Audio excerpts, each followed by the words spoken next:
12.1 Introduction. Dr. Mahima, academic counselor, was having a discussion with the learners of BAPCH.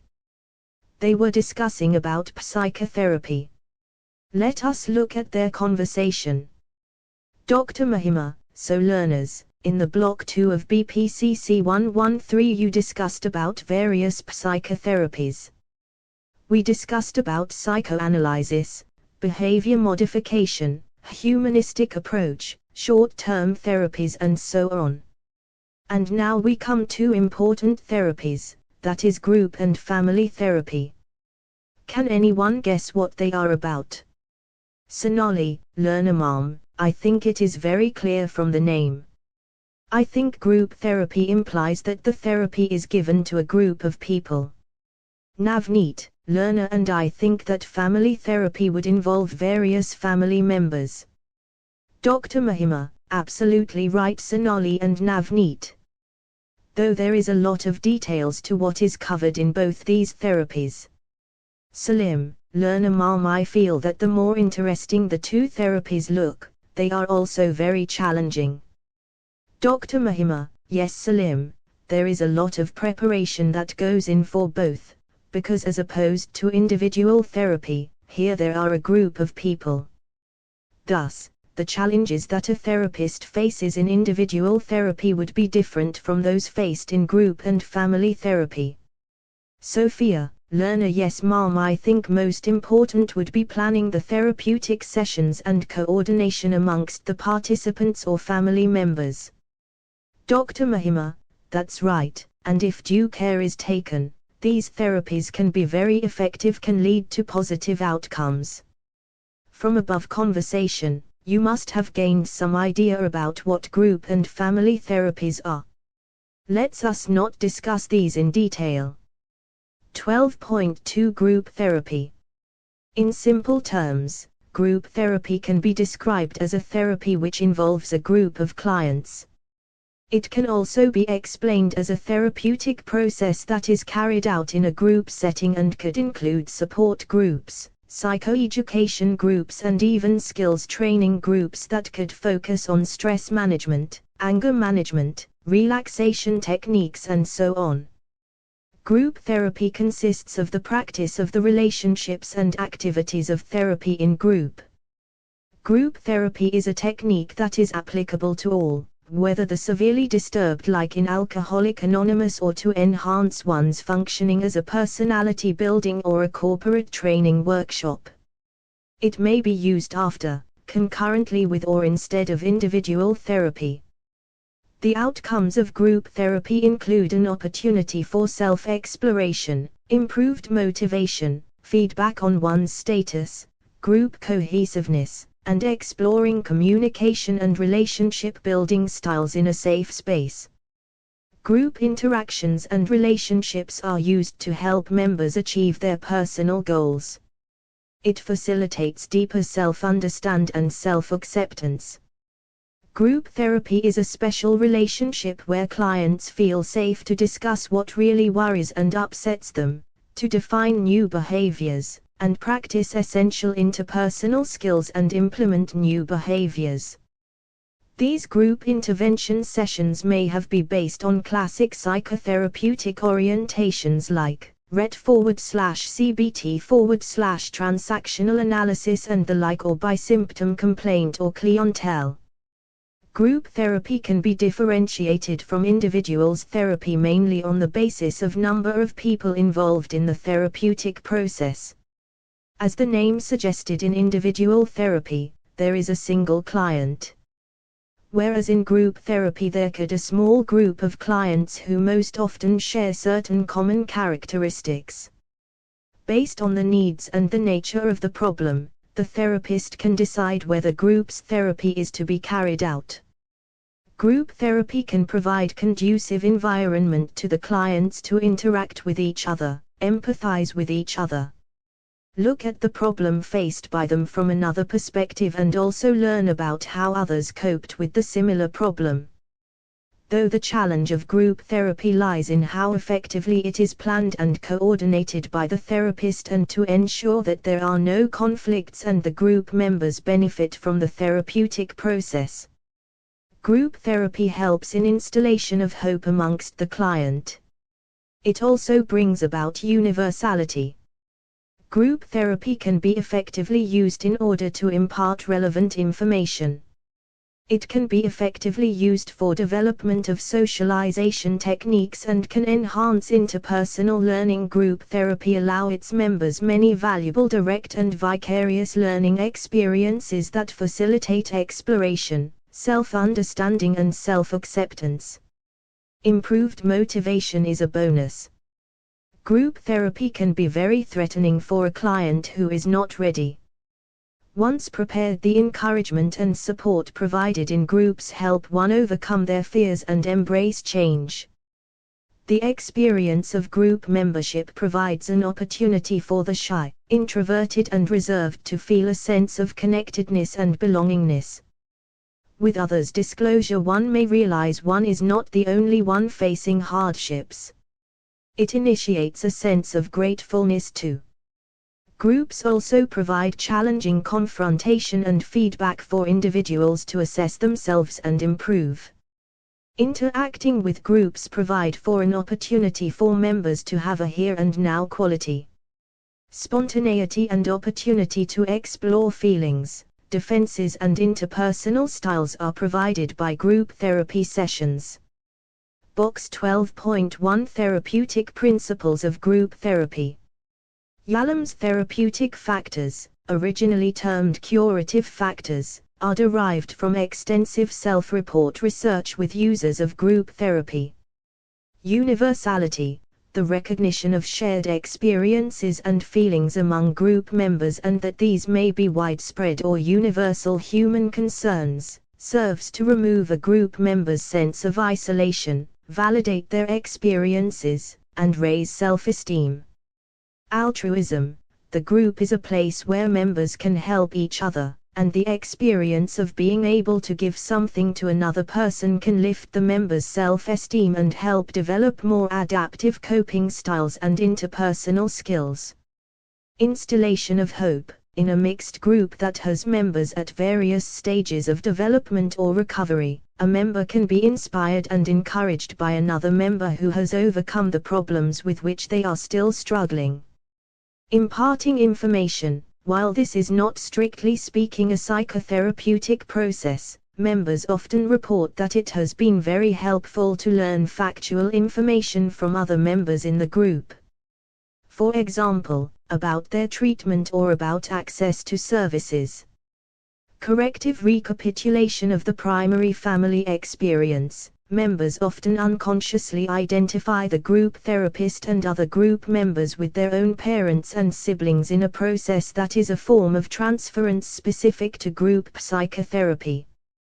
The therapist's interpretations can help group members gain understanding of the impact of childhood experiences on their personality, and they may learn to avoid unconsciously repeating unhelpful past interactive patterns in present-day relationships. Development of socializing techniques. The group setting provides a safe and supportive environment for members to take risks by extending their repertoire of interpersonal behavior and improving their social skills. Imitative behavior. One way in which group members can develop social skills is through a modeling process, observing and imitating the therapist and other group members. For example, sharing personal feelings, showing concern, and supporting others. Cohesiveness. It has been suggested that this is the primary therapeutic factor from which all others flow. Humans are herd animals with an instinctive need to belong to groups, and personal development can only take place in an interpersonal context. A cohesive group is one in which all members feel a sense of belonging, acceptance, and validation. Existential factors. It refers to the learning that one has to take responsibility for one's own life and the consequences of one's decisions.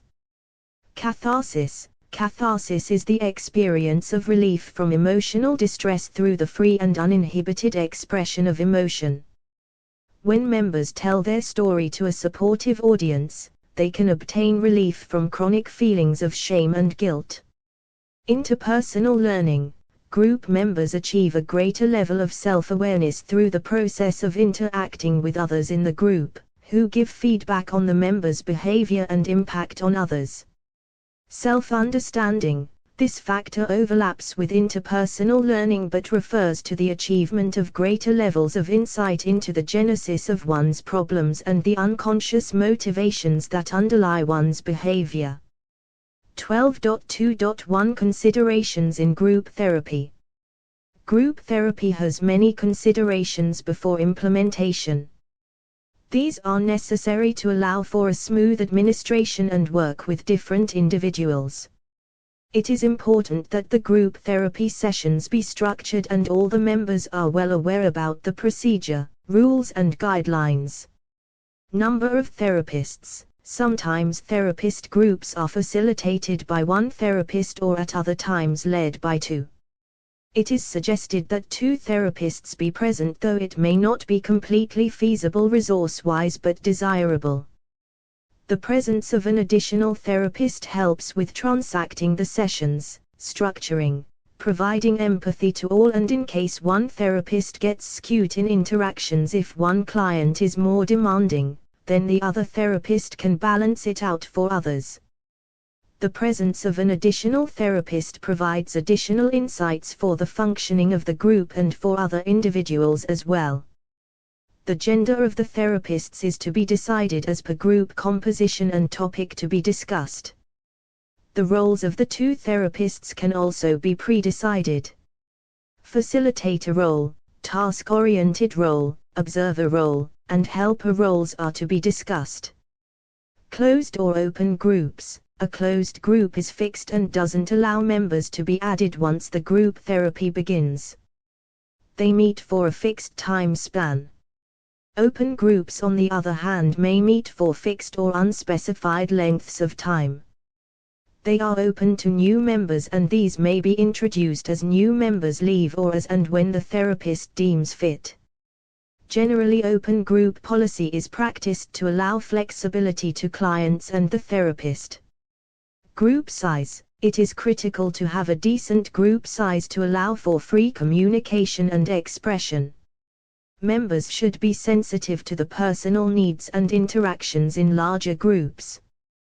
There is more content available to discuss, however too many members cold make each one closed to share personal detail. Smaller groups make conversations easier and loaded with emotional catharsis but may be too small to permit the full range of diversity that is the hallmark of group sessions. Around 5 to 10 members, approximating at 7, is an ideal number. There are instances where there is a bigger group. These are usually for training purposes. Group composition and selection. Group clientele is identified in their title like singles group / pre-retirement group. Groups can be according to age, nature of problem or intervention goal, Alcoholic Anonymous, assertiveness training, etc. Some groups may have intensive work during group sessions. It is critical to have a healthy mix of a heterogeneous crowd to ensure exchange of perspectives and ideas. A bit of homogeneity is also essential as it allows commonality for interaction. The basic idea is to promote catharsis, sharing, insight and healing. Intake, interviewing and preparation. Some groups may be composed on first-come first-serve basis, while in some cases, especially where the group therapy plan is for intense interaction, therapists may prefer to have an intake interview. Intake interviews help the therapist decide to make rational decisions about members and therapy structuring. Such interviews help clarify client expectations and help the therapist gauge their tendencies to terminate the sessions. Intake interviews help with the initial structuring for the group processes. Some therapists may also want to prepare their clients by giving them some reading material, videos, etc. Physical setting. The room for the group therapy should be conducive to conduct group setting. It should be well ventilated and allow for group interactions. The room should not be too large nor too cramped and have comfortable seating. There should space to move and to screen any video if the therapist wishes. Every member should be able to see each other. The arrangement in circles or facing leadership depends on the therapist and the task that is planned. Frequency and duration of meetings. Most commonly these group therapy sessions occur once weekly, though in hospital and rehab centers they may occur 5 times a week. The frequency and duration of contact depends on the themes to be addressed. Generally, frequency and duration are inversely related. Shorter sessions are more frequent and fewer sessions are longer. Less frequent sessions require discussing the happenings of the gap time. Additionally, time may be needed to discuss the themes that may have surfaced during the break. Generally 90-minute to 2-3 hour sessions are comfortable. Longer durations are spread with a break, and marathon groups are a one-off occurrence.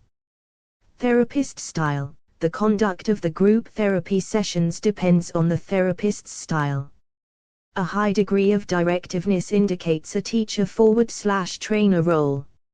In general, the therapist is the facilitator who leads the discussion, asks questions and prompts interaction and steers them among groups. The therapist can also be a participant member of the group and in a non-obtrusive observational style understand the dynamics affecting the members. Structuring. Some structuring or setting of experiences goes on in intake interviews and in any other pre-group preparation that may have taken place. Nevertheless, in the initial meeting it may be helpful for the therapist/therapist to engage in structuring even at the cost of repetition. Structuring helps clear boundaries and limits of the group sessions and motivates the members for client work. It works through resistance and creates a conducive growth environment for a positive change. Listening and empathic understanding. It is important in group therapy for members to feel that there is an emotional climate conducive to sharing personal disclosures. The therapist listens carefully to everything that each individual says and allows members to respond and interact rather than interacting themselves. The group therapist shows empathic understanding partly through their attitude and physical presence and partly through the level of understanding shown when they do choose to respond. These empathic response statements can be like what is used in individual sessions. Focusing on members' manner of relating. By being a member or a facilitator, the therapist can help members explore their sensitive feelings and work through unfinished businesses. The following core interactions occur: self-disclosure, manner of expressing feelings, listening, support, confronting others and responding to confrontation.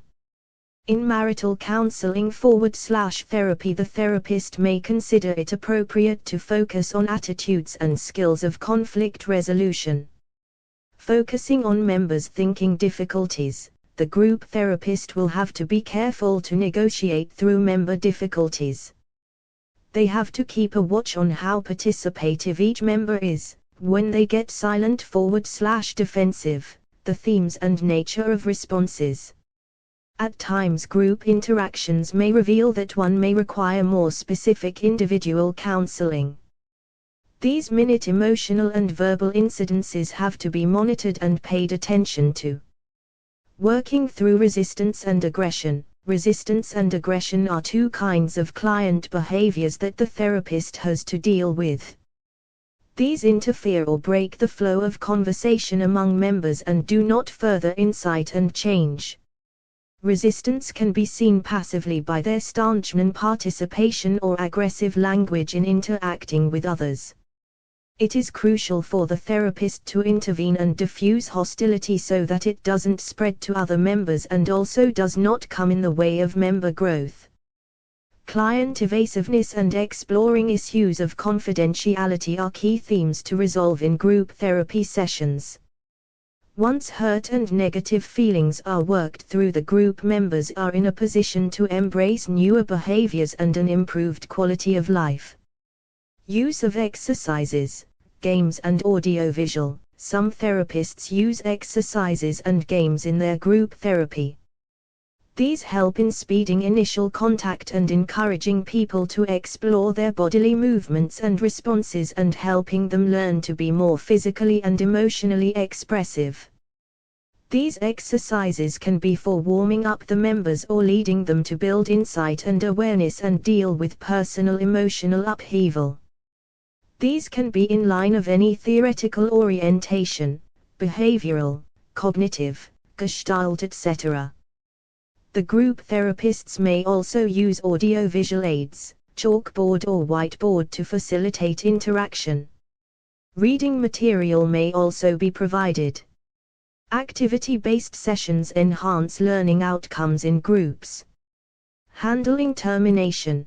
Group therapists may have to handle three kinds of termination: A. Members in open or closed group who terminate early.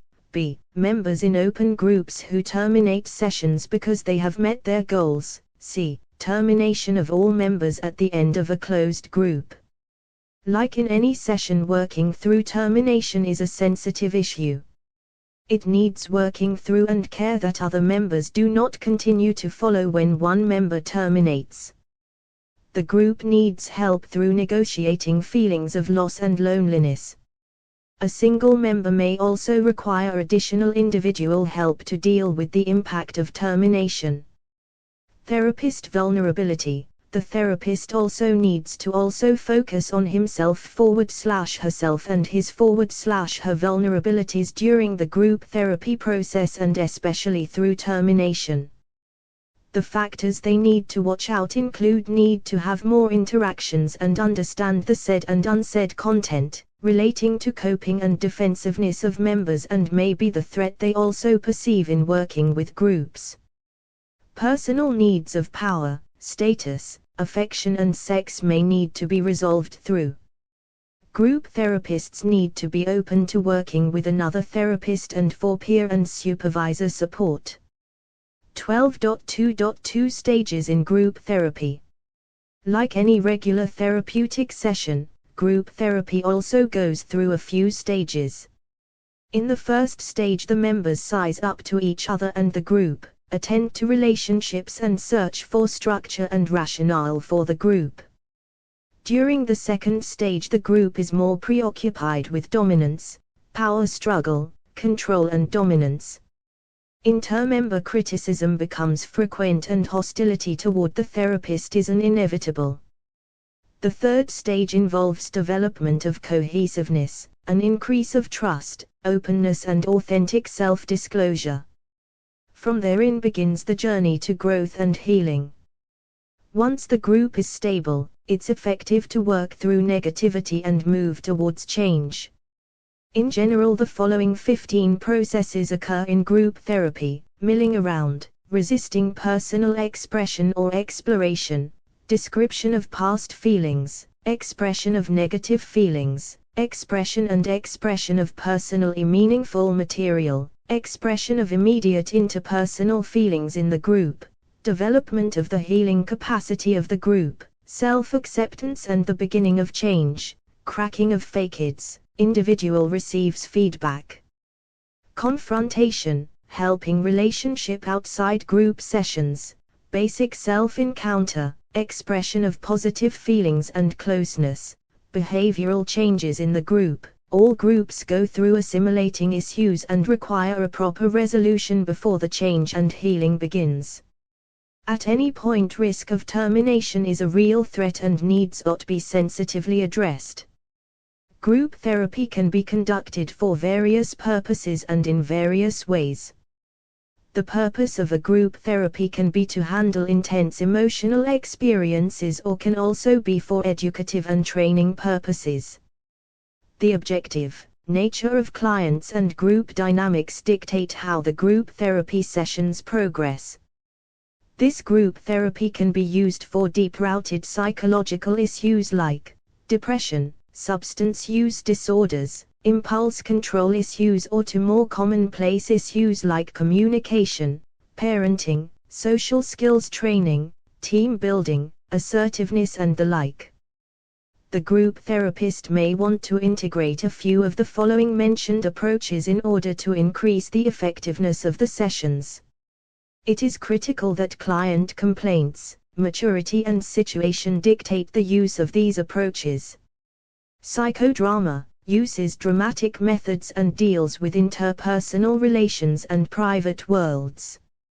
It is an action-oriented approach to group therapy focusing on releasing members' potential for emotive spontaneity and creativity. Some portion of the space is designated as the stage. There are the following participants in psychodrama: the protagonist/subject, therapist, other players or auxiliary egos, and the group or the audience. The drama enactments may be scenes from the protagonist's past, present or future. Auxiliary roles play parents, spouse and other significant members, and the audience watches and shares their experiences. Psychodrama uses role reversing and mirroring to help members gain insight and penetrate into areas of conflict and work through them towards resolution. Gestalt therapy. Gestalt therapy is performed the way it is in individual sessions. The aim is to help client build strong gestalts and good contact with their environments. Boundary disturbances are observed, confronted and resolved. It involves creating a deliberate awareness with the individual till he/she arrives with the required insight. These focus on the present moments and in the here and now.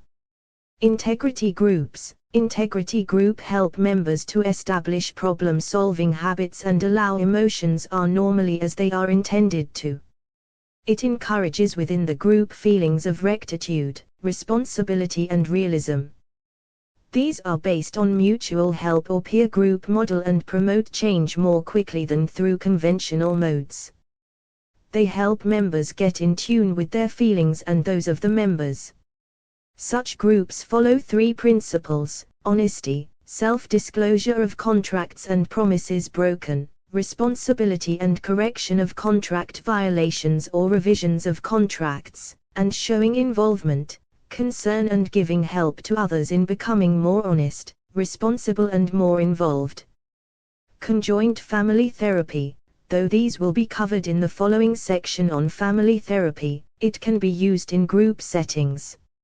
In this case, the family of parents, husband/wife, and children, is viewed as a group, and dysfunctional ties in the marital did or communication issues may translate to problem areas in the child.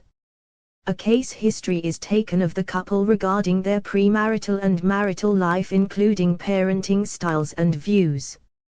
Initially, the therapist works with the marital pair and then introduces the children. Age, nature of complaints and awareness of the members. The sessions are divided with and without the child and extended members. The child's view regarding the parents and family dynamics are also collected. The major focus of the therapy is in untangling dysfunctional patterns by helping members to perceive themselves clearly and teaching them how to communicate in an open system. Group therapy has its advantages in being efficient and effective in reaching larger number of clients. It reduces client defensiveness and allows members to be more open to change. However, it is critical for members to be sensitive to others' need and be open to imbibe new and positive experiences. The therapist has to be judicious to the use of group therapy. 12.3 Family therapy. Family therapy is a psychotherapeutic technique of treatment of the family to resolve conflicts and disharmony. It is used to bring about better psychological functioning among family members. Family therapists analyze interaction patterns and arrive at the dysfunctional patterns affecting the family members and work on resolving them. Family therapy has a strong theoretical basis, and with a practical and empirical approach it helps a variety of target groups impacted with family issues. They assist children, couples and individuals within the family unit.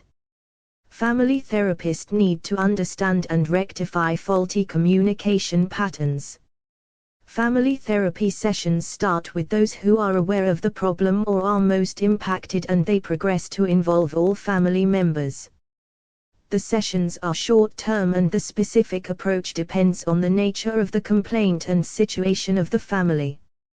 The goal is to ensure that individuals can deal with the issues and remain symptom-free with functional interaction even after therapy is terminated. Family therapists deal with a wide range of problems that arise viz. Anxiety, depression, marital conflict, substance abuse, etc. Families with debilitating mental illnesses like chronic abuse and schizophrenia and psychotic onset mood disorder benefit with family therapy, especially from the caregiver perspectives. The therapy plan for every family will change depending on the family's vulnerabilities and will to resolve. Many a time, even if an individual approaches counseling, family therapy may be suggested for holistic intervention. Family therapy is an effective tool to understand double-bind interactions that cause pathologies among family members. Marital schism and marital skew are important concepts dealt with in family therapy. Double-bind interactions are when the individual receives two related but contradictory messages, where one is clear and the other one is not, but is rather suggested non-verbally, creating a no-win paradox. Constant double-bind interactions create mental health issues. Marital schism is when the parents are occupied with their own problems and they undermine the worth of the other parent by competing for sympathy and support from the children. Marital skew is when there is a psychological disturbance in one parent and that dominates the home. All of these are dysfunctional patterns of interaction and lead to maladaptiveness among individuals and the entire family. Pseudomutuality, appearance of open relationships that conceal distant relationships in families, also creates dissonance and more trouble in family. A family therapy needs to assess and address these issues in therapy. Clients can connect with a therapist directly or via to a referral. Clients can consider a therapist based on the clarity they get regarding the therapist's educational qualification, licensing and certification along with location, convenience of timing, home visits, and online consult along with fee and session duration, frequency and length. Generally a family therapy lasts for about an hour and goes on for about 15 sessions. The therapist generally sees the entire family or a few members and rarely just the individual. The frequency and length are ultimately adjusted as per the situation the family presents itself. Box 12.2 History and Theoretical Frameworks of Family Therapy. Formal interventions with families to help individuals and families experiencing various kinds of problems have been a part of many cultures, probably throughout history. These interventions have sometimes involved formal procedures or rituals, and often included the extended family as well as non-kin members of the community. These interventions were often conducted by particular members of a community, for example, a chief, priest, physician and so on, usually as an ancillary function.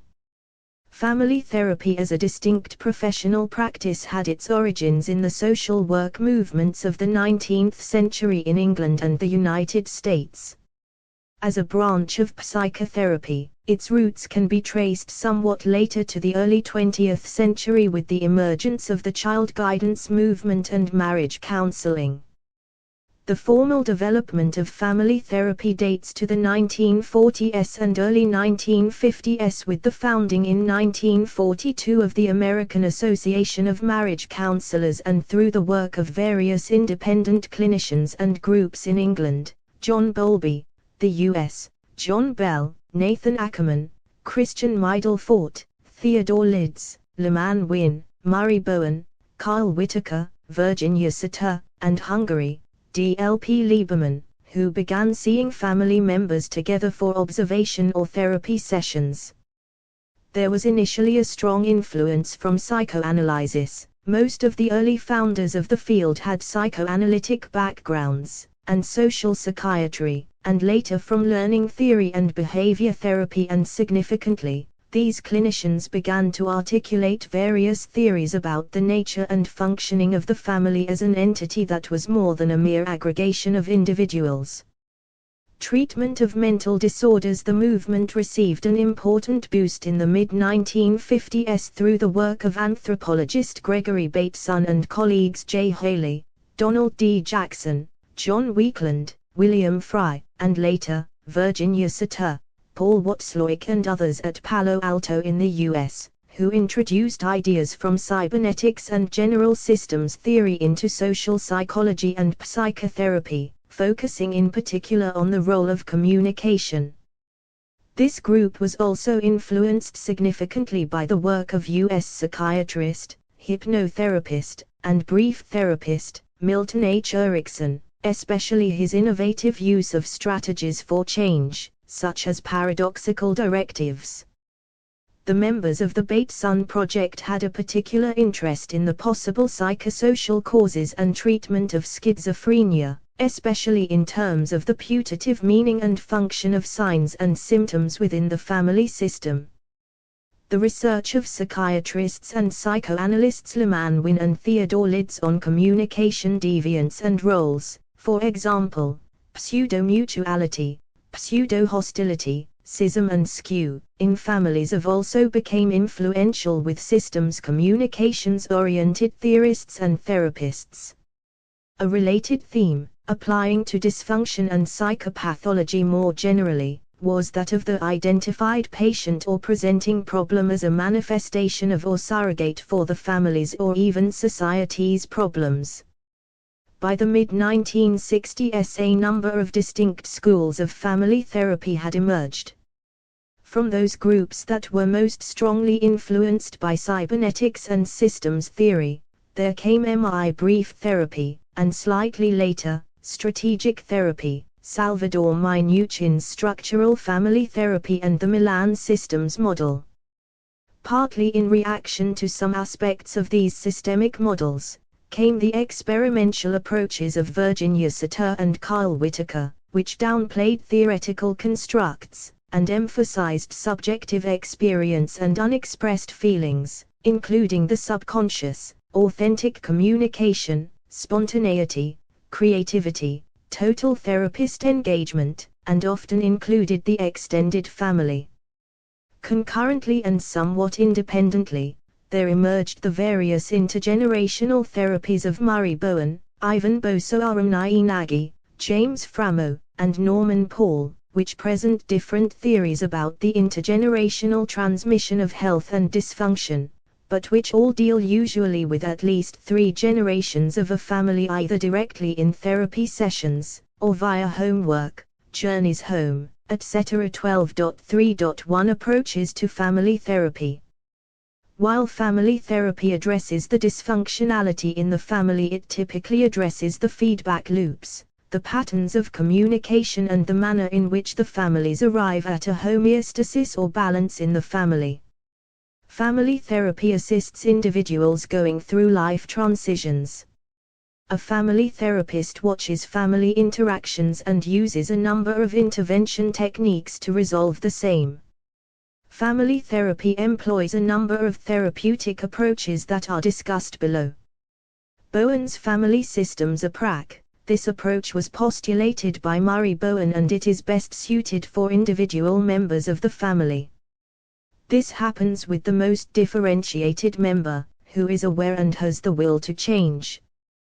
Differentiation allows individuals to objectively analyze situations without emotional attachment. This approach to family therapy is an approach to counseling which looks at the problem a client is having as a symptom of dysfunction in the entire family. The objective is not to find faults but to identify the maladaptive patterns of interaction and remediating the same. The entire family is a system and interactions and interdependency between members is crucial for diagnosis and interventions.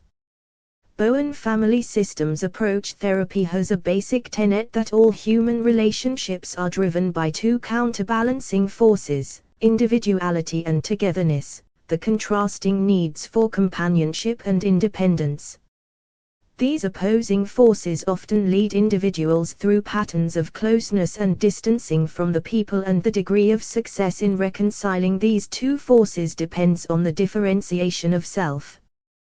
Differentiation of the self is when the individual can think without being emotionally attached and can reflect without succumbing to pressure from others. Bowen introduced interlocking concepts to explain family development and functioning among members.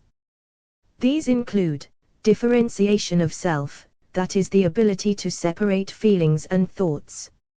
Individuals who do not possess the ability to differentiate are not able to disconnect their own perceptions from others. Their emotional and cognitive experience is heavily influenced by others.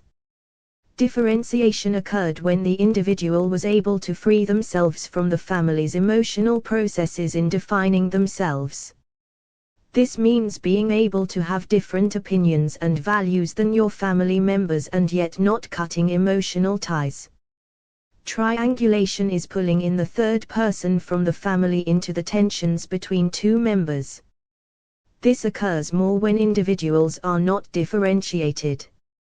The nuclear family emotional processes and the multigenerational processes are the emotional patterns in a family that continue over the generations. Intergenerational continuity in emotional processes and conflicts are critical intervention points. These reflect as family conflicts, open volatility, passive hostility or reactivity in the form of physical and emotional distance and social isolation. The family projection process is an extension of the nuclear family emotional process, wherein the family member who has the problem is triangulated and serves to stabilize an unstable relationship between two people in the family. Healthy emotional contact, basal anxiety and differentiation is important for healthy family development. Structural therapy. Structural therapy was founded by Salvador Minuchin, and this approach focuses on healthy boundaries between family members. It also supposes adequate control with parents. Joining by the therapist is essential in order to learn about the family they are going to treat. The therapist joins, observes, learns and enhances family to have fulfilling relationships. It supposes that dysfunctional interactions cause mental health issues and unnecessary in the family. The family addresses how members of the family relate to one another, with the goal being to improve communication and relationships to create positive changes for individuals and all the members of the family. Structural family therapy relies on a technique called family mapping to uncover and understand patterns of behavior and family interactions. This map, genogram, diagrams the basic structure of the family, including the members of the family unit, their ages, genders, and relationships to one another. They also indicate the nature of faulty among members and portray the existing dysfunctionality. A family therapist observes the following: family rules, patterns of behavior, family structure /hierarchies.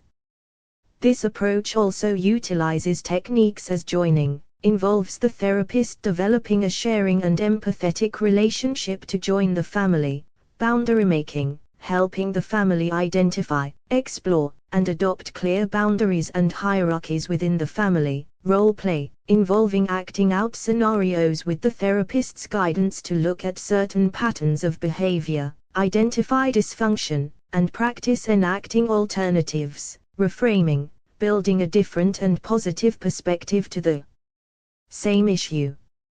The family structure, which refers to the rules that have been developed over years, refers to the interaction patterns between family members.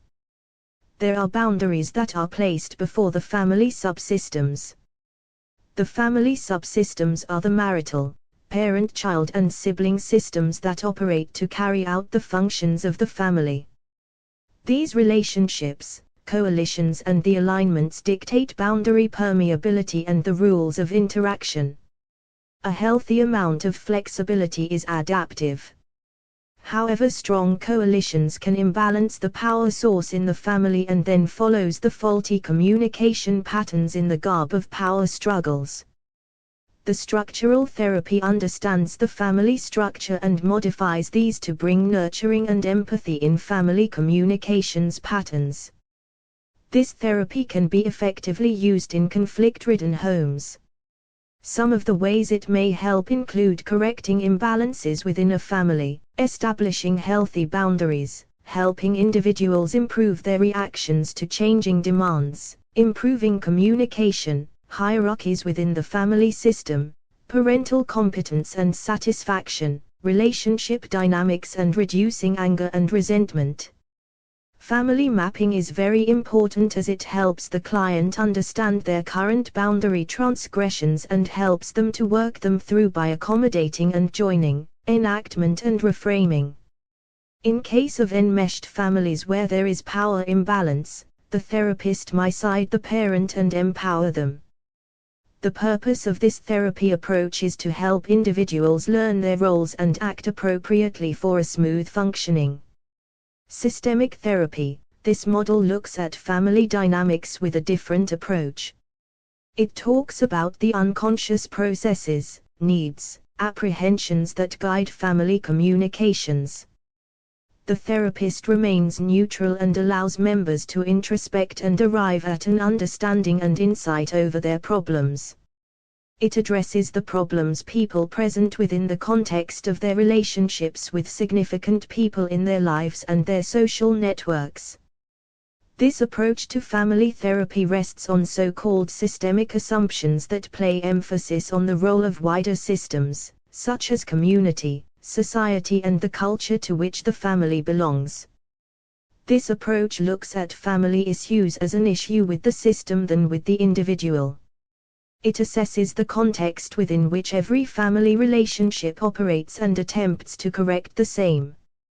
As a therapist, when your goal is to enhance the support that family members provide each other, systemic therapy can be used. It enables family members to use their resources more efficiently in a supportive way. The systemic therapy can be vital in helping members manage transitional stages of family development or stressful life events such as a serious illness or a death of a family member, or if there is an experience of emotional pain. Some of the issues or situations at which a family could benefit from family therapy include health problems, particularly chronic physical illnesses, psychosomatic problems, child and adolescent mental health issues, adult mental health issues, psychosexual difficulties, alcohol and other substance abuse, marital problems including separation and divorce issues, foster care, adoption and related issues, family life cycle and transitional stages of life issues, promoting parenting skills and family functioning, school and work-related problems, traumatic experiences, loss and bereavement and disruption of family life due to social, political and religious conflicts.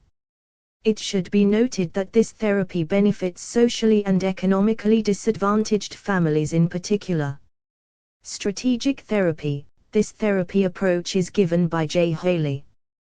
He is concerned with the symptoms the family presents and then takes responsibility for it during the treatment process and resolves them. This therapy looks at finding solutions and solving problems among family members.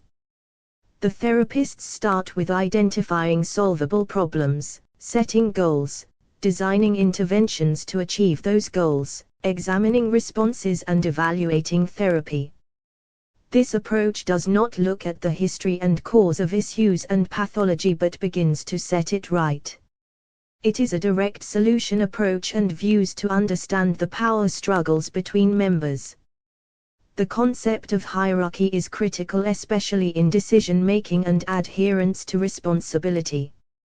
Triangulation with one over-involved parent and one under-involved parent is a key to understand family dynamics.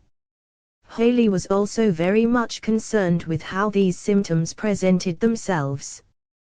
He felt these were the unacknowledged ways of communication. The therapist invites suggestions from family members on how to proceed with symptom management, but ultimately decides the goals and moves with assigning homework. Being a very direct approach to family problems, the strategic therapist designs straightforward tasks that work on symptom control. Paradoxical and metaphorical interventions are used sparingly as well.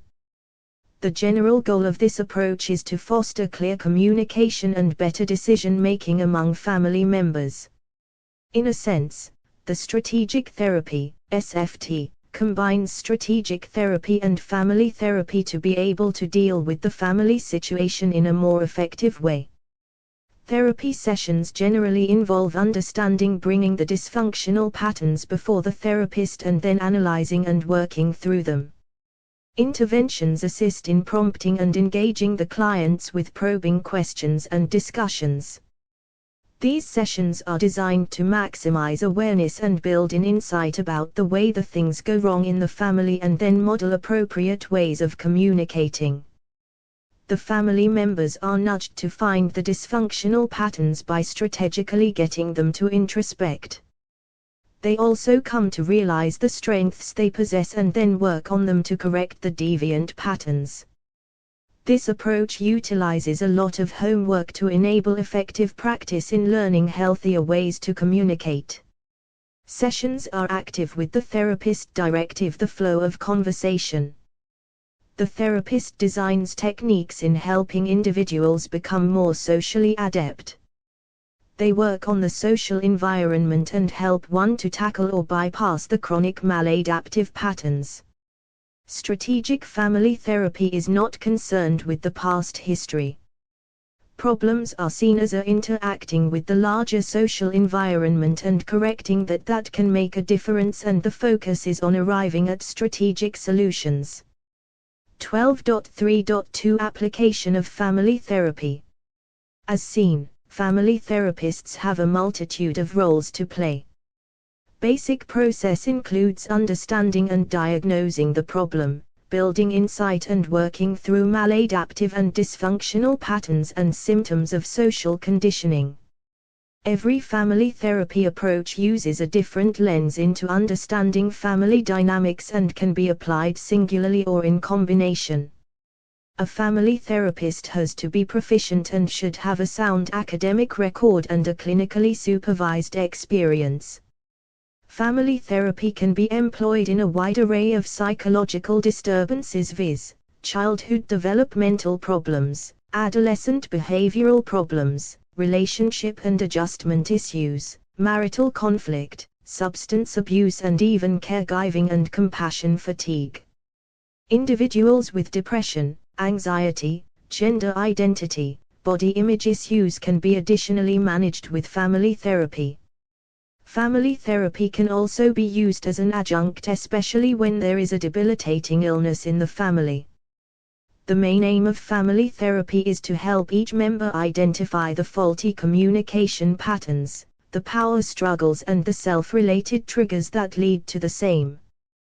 They seek to empower every individual and thereby the overall interactions within the family members. The family therapists are aware that working through the family may lead to projection of ego image and power dynamics into the session and are experienced and ready to handle the same. The challenge with family therapy is that it requires the members to be willing to change. The management of change is the therapist's task, but the members have to allow themselves so that family dynamics can improve. There will be clashes and confidentiality is challenged, but the therapist has to remain neutral and work for the welfare of the family. It is critical that the therapist is not triangulated in the family conflicts and refrains from having favorites and taking sides. Family therapists have to be ethically professional in their dealings with their clients. Adequate referrals to medical and legal entities have to be made as and when required. Family therapy helps families that are enmeshed and embroiled in emotional crises and where the member's individuality is at stake. They are effective and can bring about a positive difference and help heal the entire family, or at least the individuals willing to change.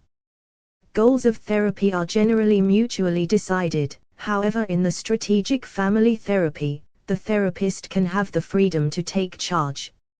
Family therapy can also work very well in areas where there are cross generations. Further generational continuity in dysfunctional communication is best dealt with family therapy. Blended families are known to be best dealt with a family therapy approach.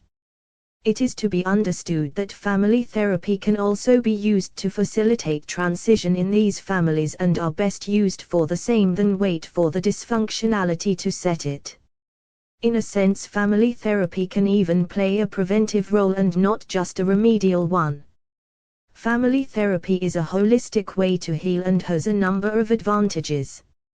Firstly, it leads to a better understanding of the self, and the way one can contribute to family conflicts. It enhances one's ability to perceive the internal world of their family, their needs, fears, apprehensions, and so also wishes and dreams. It makes the family sensitive over the way issues get embroiled into conflicts, helps identifying signs, symptoms and trigger factors, and also provides strategies to manage them. Family therapists ensure that the entire family is adaptive and functioning with enriching interactions and improved quality of life. Family therapy builds trustworthy perceptions among family members and helps them to build warm relationships with secured emotional attachments, especially after crisis. Family therapy ensures a deeper empathy and an effective conflict resolution technique among members. 12.4 Let us sum up. To summarize, in the present unit, we discussed about group and family therapy. In simple terms, group therapy can be described as a therapy which involves a group of clients. It can also be explained as a therapeutic process that is carried out in a group setting. Group therapy consists of the practice of the relationships and activities of therapy in group. Group therapy is a technique that is applicable to all, whether the severely disturbed like in Alcoholics Anonymous, or to enhance one's functioning as a personality building or a corporate training workshop. In the context of group therapy, we discussed about the considerations in group therapy, besides its stages. Family therapy is a psychotherapeutic technique of treatment of the family to resolve conflicts and disharmony. It is used to bring about better psychological functioning among family members. Family therapists analyze interaction patterns and arrive at the dysfunctional patterns affecting the family members and work on resolving them. In the context of family therapy, we discussed about its approaches and application.